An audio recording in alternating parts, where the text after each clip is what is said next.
the original development of the test by the CDC, which was a good test, is a test that was geared more for a public health situation where they send it to the state and local public health authorities. And then when someone comes into the doctor's office to get a test, they talk about whether they really need it, and the person orders that.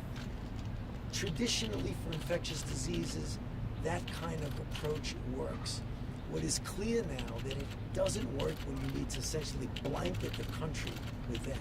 The only way that works is if you get the private sector involved. Some of the standard companies that make the diagnostic tests that you and I get when we go for a regular visit to a physician. They have been engaged right now. The FDA, the CDC, all of the government agencies, the Secretary himself, Secretary Azar, has been very much involved in working with that group to be able to get that revved up really quickly. You know, I hate to give dates on things, but what I'm hearing from the task force meeting that I just left, that should very likely happen within the next week or so. It's not going to be months, it's going to be a week or so, where you're going to get many, many more tests that are going to be available.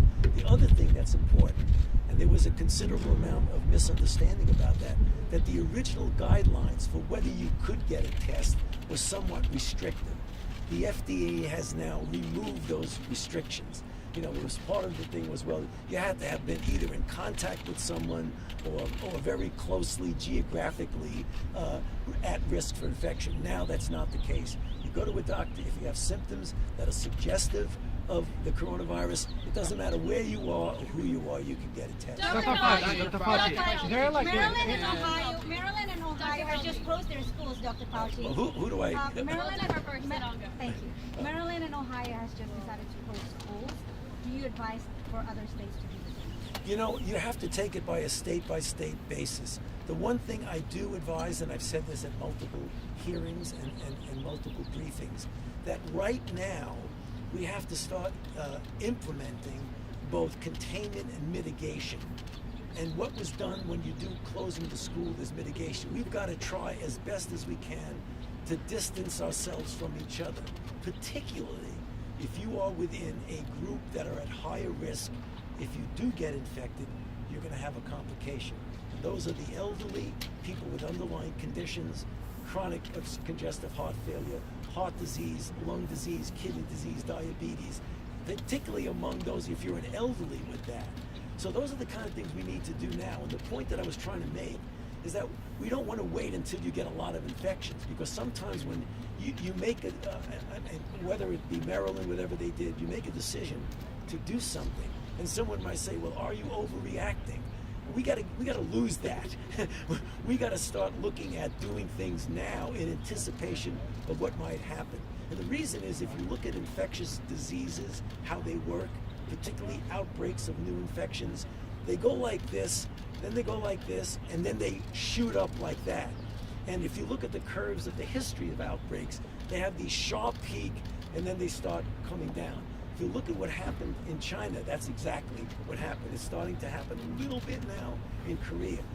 The purpose and the goal of both containment and mitigation is to, instead of making it go up like that, blunt it so it goes like that. You're never going to suppress it completely. So we have to get used to it. We're going to get infections, and probably a lot more infections. Do you think the travel ban has helped for that? I think it absolutely has. I believe if we did not do that with China early on. What about with Europe, when there's already a lot of communities? All right. Well, I think that was a prudent choice. We spent a lot of time thinking about it, discussing it, about whether we should do it, and it was the right public health call. And here's the numerical reason why. If you look back early on, Chinese travelers who were infected seeded not only the United States, but countries in Europe, including Italy. If you look today at the majority of cases that are new cases, not old ones, new cases throughout the world, the majority of them are from Europe to other countries. If you look in the United States, at states that have new cases, the majority of them are coming from that region. It was based on that the travel restriction was suggested and accepted. Dr. Fauci, are you considering bans? Sorry, Dr. Fauci, even when the testing criteria was at its most restrictive, one of the standards was if you've been in touch with someone who is positive for coronavirus. So how could anyone make the argument that the president shouldn't be tested? I'm sorry.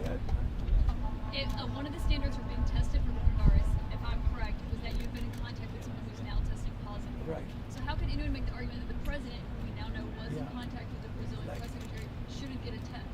And like I said, I am not going to comment on an individual who has a very competent physician, and the White House physician is very competent.